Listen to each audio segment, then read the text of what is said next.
เกาะ Ascension เกาะลึกลับสุดขอบฟ้าแห่งมหาสมุทรแอตแลนติกเกาะภูเขาไฟกลางมหาสมุทรที่แทบไม่มีใครรู้จักแต่อัดแน่นไปด้วยประวัติศาสตร์สุดประหลาดระบบนิเวศอันน่าทึ่ง Ascension คือดินแดนที่ธรรมชาติมนุษย์และความโดดเดี่ยวมาบรรจบกันอย่างไม่เหมือนที่ไหนบนโลกตั้งแต่ภูเขาไฟโบราณอายุล้านปีที่ถูกเนรมิตเป็นป่าเมฆไปจนถึงเทศกาลทางทะเลที่ผู้คนบนเกาะนี้ตั้งหน้าตั้งตาเฝ้ารอ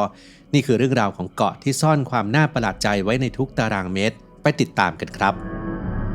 โอเมก้า 3 มีบทบาทสำคัญต่อสมองแต่ร่างกายสร้างเองไม่ได้ต้องได้รับจากอาหารเท่านั้นจากข้อมูลของ National Institute of Health ประเทศสหรัฐอเมริกาแนะนำว่าเราควรจะได้รับโอเมก้า 3 ประมาณ 1.1 ถึง 1.6 กรัมต่อวันสำหรับผู้ที่ใส่ใจการดูแลสมอง Quality Omega 3 Norway Daily ที่ผลิตและคิดค้นสูตรที่ประเทศนอร์เวย์ก็เป็นอีกหนึ่งทางเลือกในการเติมโอเมก้า 3 ที่จำเป็นให้กับร่างกายในแต่ละวันครับศึกษารายละเอียดและสั่งซื้อได้ที่ quality.asia/abdul-strength หรือคลิกลิงก์ใต้คลิปได้เลยครับ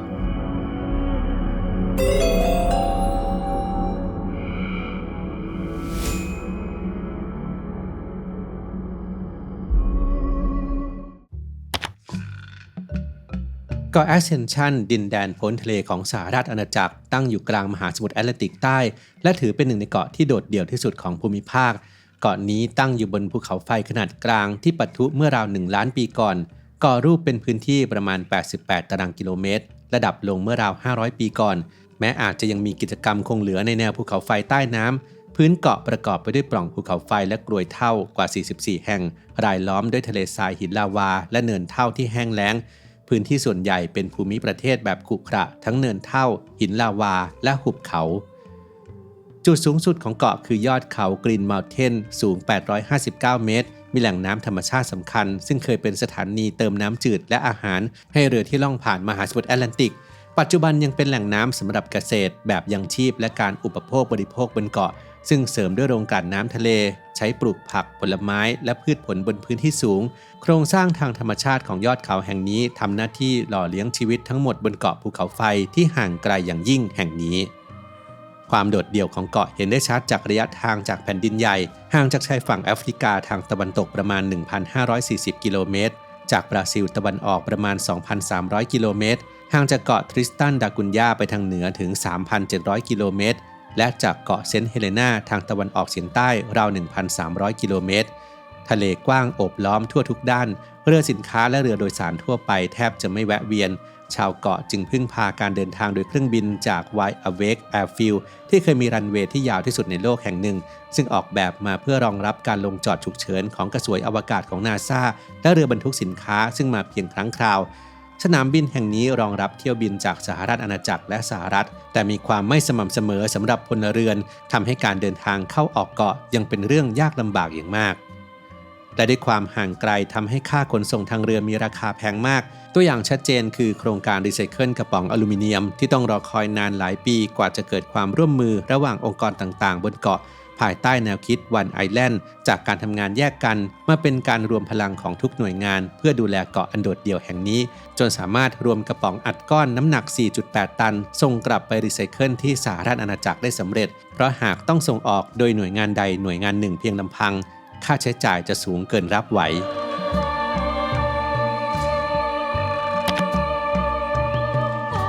แม้จุดเริ่มต้นทั้งหมดจะมาจากยอดภูเขาไฟโบราณที่โผล่พ้นน้ำขึ้นมาเมื่อราว1 ล้านปีก่อนแต่จุดเปลี่ยนสำคัญบนเกาะ Ascension เกิดขึ้นเมื่อชาร์ลส์ดาร์วินเดินทางมาเกาะอันห่างไกลแห่งนี้ในปี 1836 เขาพบดินแดนแห้งแล้งทุรกันดารพื้นที่ส่วนใหญ่ปกคลุมด้วยทุ่งลาวาสีดำที่สะสมความร้อนจัดและไร้ต้นไม้โดยสิ้นเชิงเพื่อทำให้เกาะที่ห่างไกลแห่งนี้เหมาะแก่การอยู่อาศัยมากขึ้นดาร์วินและโจเซฟฮุกเกอร์นักพฤกษศาสตร์ผู้เป็นเพื่อนสนิทจึงวางแผนปลูกป่าเทียมบนยอดเขากรีนมัลเทนสูง859เมตรเป้าหมายคือดักจับความชื้นจากลมตะวันออกเฉียงใต้ให้ใบไม้กักเก็บละอองน้ำแล้วกลั่นตัวเป็นหยดน้ำลงสู่พื้นดินสร้างแหล่งน้ำจืดยั่งยืนให้กองทหารที่ประจำการอยู่บนเกาะซึ่งก่อนที่จะมีการปลูกป่าเกาะ Ascension ประสบปัญหาการขาดแคลนน้ำจืดอย่างรุนแรงซึ่งตัวอย่างที่สะท้อนถึงความโหดร้ายนี้ได้ดีคือเรื่องราวของลินเดิร์ด ฮาเซนบอชลูกเรือชาวดัตช์ที่ถูกทิ้งไว้บนเกาะในปี 1725 เขาบันทึกความทรมานจากการพยายามหาแหล่งน้ำจนต้องดื่มเลือดเต่าและปัสสาวะของตัวเองเพื่อประทังชีวิตก่อนจะเสียชีวิตไป ระหว่างปี 1847 ถึง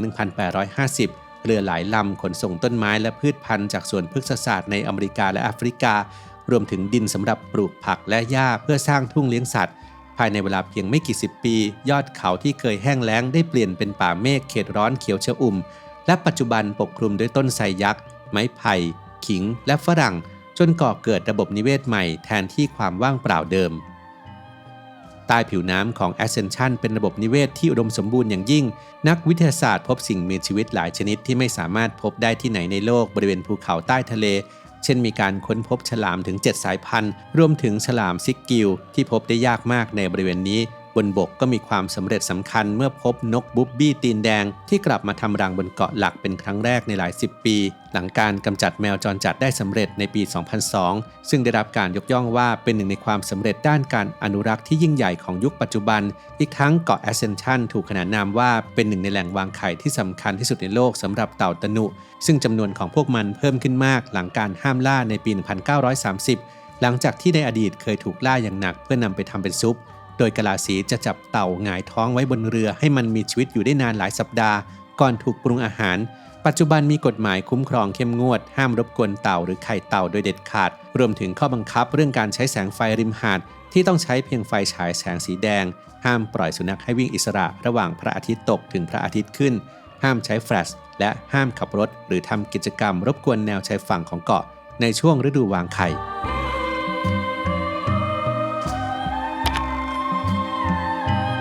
บนเกาะ Ascension ไม่ใช่ประเทศอิสระแต่เป็นดินแดนพ้นทะเลของสหราชอาณาจักรเกาะนี้มีการบริหารภายในและรัฐธรรมนูญของตนเองสิ่งที่โดดเด่นที่สุดคือไม่มีประชากรพื้นเมืองหรือผู้พำนักถาวรผู้อยู่อาศัยราว800คนล้วนเป็นพนักงานขององค์กรต่างๆและครอบครัวที่ได้รับอนุญาตให้อยู่ชั่วคราวเท่านั้นเมื่อสัญญาจ้างสิ้นสุดพวกเขาต้องเดินทางออกจากเกาะแม้บางคนจะอาศัยอยู่นานหลาย10 ปีก็ตาม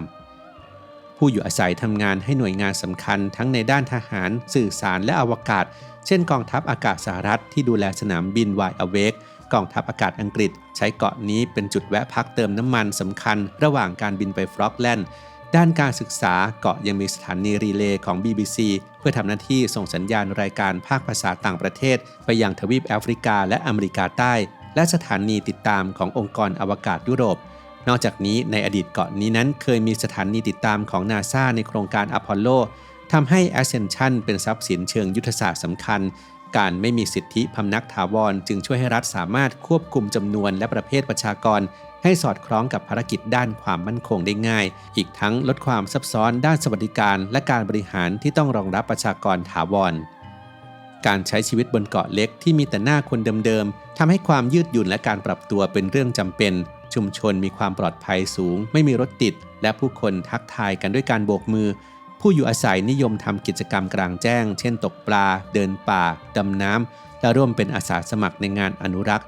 ด้านการบริหารเกาะมีสภาเกาะซึ่งมาจากการเลือกตั้งและมีสมาชิก7ท่านทำหน้าที่ให้คำปรึกษาข้าหลวงในเรื่องกฎหมายนโยบายและงบประมาณการเลือกตั้งล่าสุดที่มีสมาชิกครบ7ท่านเกิดขึ้นเมื่อ3กรกฎาคมปี 2025โดยสมาชิกมีภูมิหลังหลากหลายสะท้อนกลุ่มแรงงานบนเกาะเช่นอลันนิโคลส์อดีตพนักงานฝ่ายบุคคลและอัยการอีธานบัลลี่พนักงานคลังสินค้าของรัฐบาลและรอร่าเชียเลอร์นักวิทยาศาสตร์ด้านนกทะเลซึ่งสภาจะทำหน้าที่เป็นตัวแทนเสียงของประชาชนในการสะท้อนไปยังการตัดสินใจของรัฐบาลสหราชอาณาจักร